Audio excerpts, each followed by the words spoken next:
AviationPros.com is the portal website for AMT, Airport Business, and Ground Support Worldwide magazines.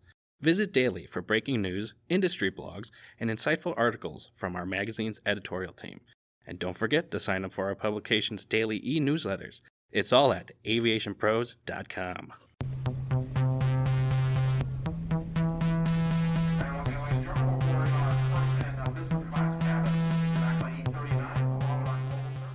Hello, everyone, and welcome to another edition of the Aviation Pros podcast. I'm Joe Petrie, Editorial Director for the Endeavor Aviation Group. The Omaha Airport Authority is making headlines to start the year with the recent announcement it's investing $950 million to modernize the Eppley Airfield terminal. Designed to meet growing demand in air travel and replace a 40-year-old facility, this project will transform the traveler experience and accommodate growing air traffic in the Omaha region. I recently spoke with Steve McCoy, Chief Information and Development Officer for the Omaha Airport Authority, about the project's needs, the size, the scope, the technology that's going to power it, and how it's going to transform the air system in the Omaha region. All right, Steve. Well, thank you very much for speaking with me today. Very interesting project at hand in Omaha. Tell me a little bit about the Eppley Airfield Terminal Expansion and Renovation Project and what's motivating the authority to undertake this right now. Yeah, Joe, this is an exciting program for the Omaha Airport Authority, for Eppley Airfield, for our community, our region. This is a terminal modernization that's about a $950 million expansion and development program, really focused on enhancing the travel experience and supporting Eppley Airfield's growth for decades to come. The program itself was really born from our 2013 master plan. Prior to that master plan, previous developments at the airport for probably the prior 2 decades were really focused on airside developments, a lot of work redeveloping runways, taxiways, aprons, and other airfield systems.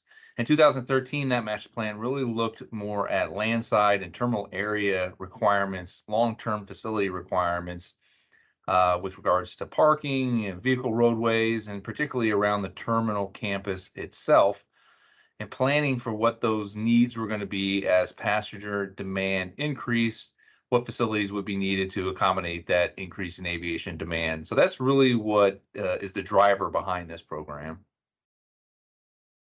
So how do you anticipate this expansion is going to position Eppley Airfield in the regional and national airport landscape? You know, any airport's really just a reflection of the community that it serves. As we grow, it's a direct result of the growth from our community, our state. Those folks that use Eppley Airfield, their demand is driven by socioeconomic growth in the area, business growth that fuels not only business travel demand, but also discretionary spending for leisure travel demand. And so here within the Omaha area, we've seen great economic activity and population growth that's really fueling the demand for travel here at Eppley Airfield. So again, as our community grows, we want to be able to grow with it and make sure that we're providing for the airport facilities, airport services that are needed for that long term and also here in the short term. So tell me a little bit about the trends in passenger traffic you're seeing in Omaha. What are the demands that made it to have a decision nearly double the size of the terminal? So the current terminal that we're in, Joe, was actually developed in the mid 80s. So over that 40-year period, we've actually doubled in passenger activity here. Last year in 2023, we saw 5 million total annual passengers fly in and out of Eppley Airfield, which was actually our second busiest year on record. And also marked a full recovery from the impacts of the COVID-19 pandemic. So, we've seen that long-term growth, and we would anticipate continued steady growth in aviation demand here. But the doubling the size of the terminal is not only to accommodate increases in passengers, but it's also to accommodate the passenger processing pieces and the systems that are necessary to move passengers efficiently, intuitively through a terminal, and then also to be able to scale future growth off that facility. So there are a number of elements of this program that are not incorporated in today's existing facility that'll be incorporated into future facilities. So that's really driving a lot of that square footage growth. Now, you mentioned the pandemic. Obviously, something like this takes a long time to planning. How did the recovery from the pandemic and surpassing pre-pandemic level shape planning for this expansion? So as I mentioned, we started the planning for this back in 2013 with that master planning effort. Really started the implementation of this in 2018. Started the design in 2019. When the pandemic hit in 2020, we temporarily suspended the design for a period of time before resuming in 2022, completing the design, knowing again that demand was going to recover and we were going to continue to see increased passenger activity here. So planning for and designing for that long-term growth here at the airport. So all it really did was put a temporary pause on the design. But other than that, it's about planning for those long-term needs because we're going to anticipate that aviation activity to continue to increase here at the airport.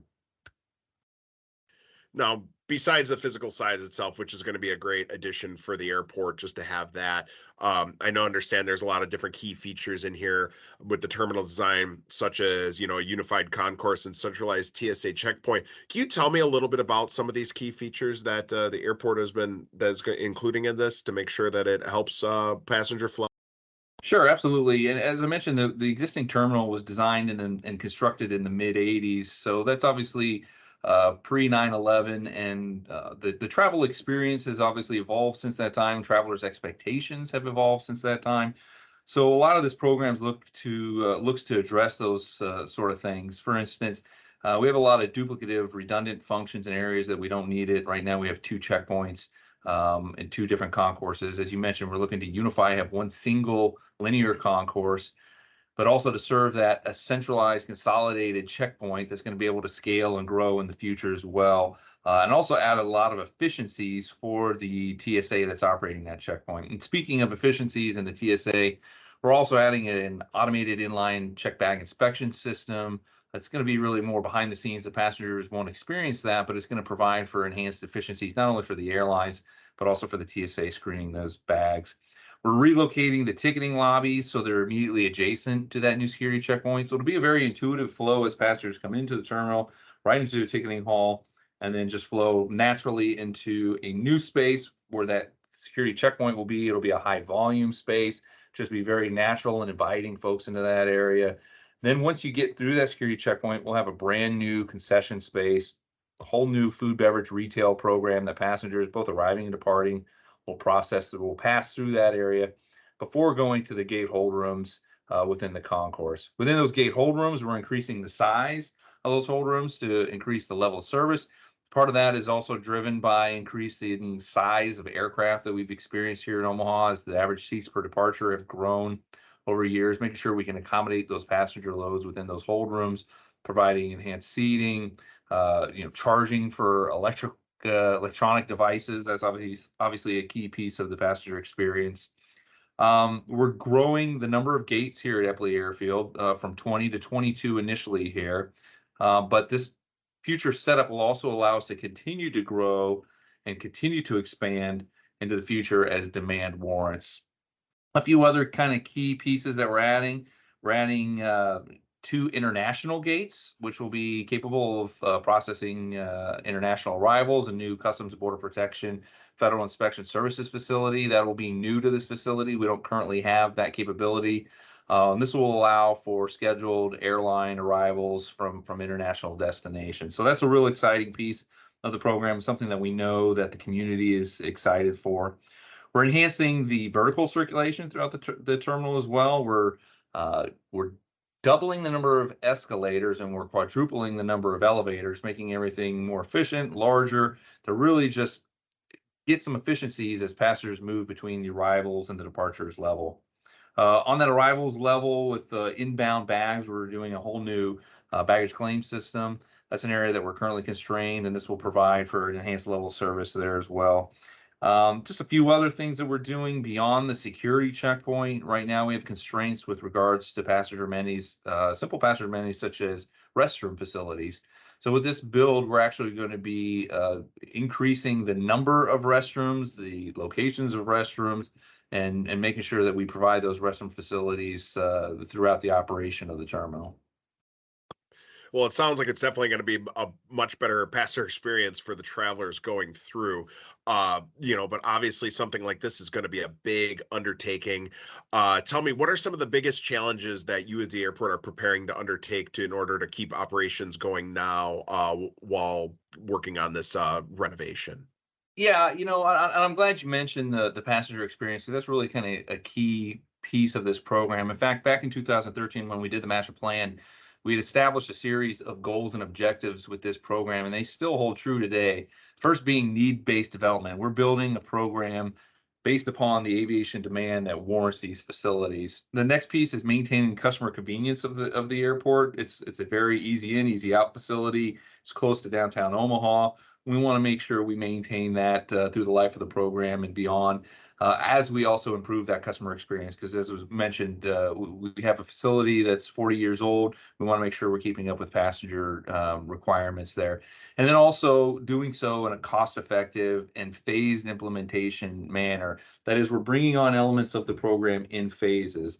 We'll be developing this terminal while we continue to operate it, and that will definitely be a challenge to maintain airport operations as we go through a construction project that's going to last 5 years with estimated completion in 2028. So, real key critical component of that, Joe, will be maintaining active, ongoing communication with the community, with our stakeholders, so they know what the impacts will be at any given time. Perfect. So tell me then also, there's a lot of design elements that are part of this. You mentioned a little bit on technology. What kind of role did technology play overall in the whole concept of, building for the future in Omaha and what that's going to look like for the airport traveler? Sure. One of the things we tried to look at even early on in the design process was looking across the passenger profiles, the demographic of travelers that are going to be using the facility, whether they're the road warriors, those business travelers that are always in and out of the airport, or the folks that are visiting friends and relatives, or people who travel infrequently of various age ranges as well. So we tried to look across that profile to make sure we knew what those needs were going to be, make sure we could incorporate that into the design. Things such as accessibility, things such as requirements for electronic devices, simple things such as Wi-Fi, as well as other kind of back of house systems that make a passenger experience smooth and efficient, such as that inline check bag inspection system, as well as a number of other both airline and airport operational space and systems that really just kind of go on behind the scenes. People won't even think about, but make the experience smooth and seamless. And was there any additional sustainability or environmental projects that the airport decided to incorporate as a part of this, knowing that you have this opportunity to make a once in a couple decade type of change? Well, what one of the pieces of this program is the installation of a new central utility plant. This replaces our existing utility plant, which has a number of systems that are at the end of their useful life. So this new utility plant providing electrical, heating, cooling, data systems for the entire terminal campus will be all new, efficient systems that are really going to be set up not only for this initial build, but that utility plant is going to be expandable as well, so that as we continue to grow and have the need to maybe add additional gates or square footage in the future, those systems, those electrical systems, mechanical systems, heating, cooling systems will be able to grow and support that as well. Additionally, one of the things that we're looking at this program is additional daylighting, natural sunlight within the terminal experience as well, which obviously has an environmental aspect to it, but also a large passenger experience aspect. We're in a differently an interesting time right now in terms of financing when it comes to a lot of these airport improvement projects, just what's available. Can you talk a little bit about the financing strategy that the authority is undertaking for this one and kind of some thought process behind why you decided to take it that way? Sure. First and foremost, I would say that the Omaha Airport Authority is a non-taxing authority. We do not collect any state, local tax funds. We are completely self-sustaining. So we collect user fees to support not only operations, but development here at the airport. So funding for this program will come from airport revenues, as well as some federal grants and airport bonds. Those bonds backed by the revenue generated here at the airport. Passenger facility charges are a portion of that as well. But overall, this $950 million program, again, is based on the user activity that occurs here at Eppley Airfield as a self-sustaining airport. And so, looking at this, the airport once it has this new project completed down the line, tell me what's the future look like? I mean, where do you guys see Long Turf growing beyond this expansion? Sure. We looked through a long-term planning horizon. This initial build is really to accommodate up to 6 million annual passengers. And as you may recall, at the beginning of our discussion, we said we were back at 5 million annual passengers. But we're setting up this program so we can scale growth in the future. And the planning horizon looks well out beyond 8 million passengers. So basically, when we have this thing in place, we'll be able to continue to add gates as we see more airline activity, more passenger activity, add additional systems to support. But really, the engine of the terminal will be built here initially so we can support that growth in the future. So I would say, definitely as we continue to grow, this facility will be able to continue to accommodate that growth. I mentioned previously that all the work that had been done on the airfield, and that airfield's in a condition and in a setup that has plenty of capacity to accommodate long-term growth in aviation activity. And we want to do the same thing here with the terminal. So now that the announcement's out and we're getting ready to go, what do we expect to see in 2024 from you guys with this new expansion? Where we're going to start seeing some physical change on foot? Initially here, Joe, we the work has already started actually on that utility plant, but that's really kind of behind the scenes, doesn't really have an impact on passenger experience. And that's really the first kind of enabling work. We'll start to do some other renovations, but 2024 will be kind of getting the program rolling before we get into a period later where we're going to have to do some terminal renovations that will have a little bit more of an impact on the passenger experience. I would also say, in addition to the terminal work here in 2024, we also have another project that's ongoing, Joe, and that is on our terminal roadway and canopy project, which is another enabling project where we're adding additional throughput capacity for vehicles that come to the terminal, picking up, dropping off passengers. The other piece of that is from a passenger experience point, we're building an entire glass canopy that covers the entire front drive curbside of the airport terminal between the garage and the terminal building. It's 800 feet long, 112 feet wide, anywhere between 48 to 68 feet tall. So here in Nebraska in the winter and spring months where we do receive inclement weather, that'll keep travelers out of that weather, out of the snow, the rain. So that'll really provide for an enhanced passenger experience, but also, again, that's to provide for increased capacity as well. So while we have that utility plant work going on, we also do have work occurring as part of that project on the canopy and roadway. Again, all of these elements of that inclusive master plan. And my last question for you today, obviously there's a lot of work ahead for this. It's very exciting times. What do you want the industry to know about the airport and this project going forward, and what kind of impact it's going to have on the aviation system in Omaha? Well, we get that Eppley Airfield here is the front door to our community. It's the world's gateway to Omaha and Omaha's gateway to the world. And so we realize what that means for not only travelers, but the city, the region, the state here.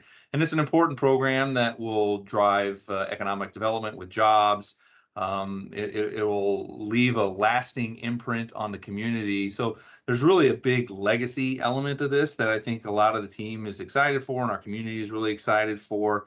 It's a long-term program, and we're in the initial stages here. And like any large capital program, it's a marathon. It's not a sprint, right?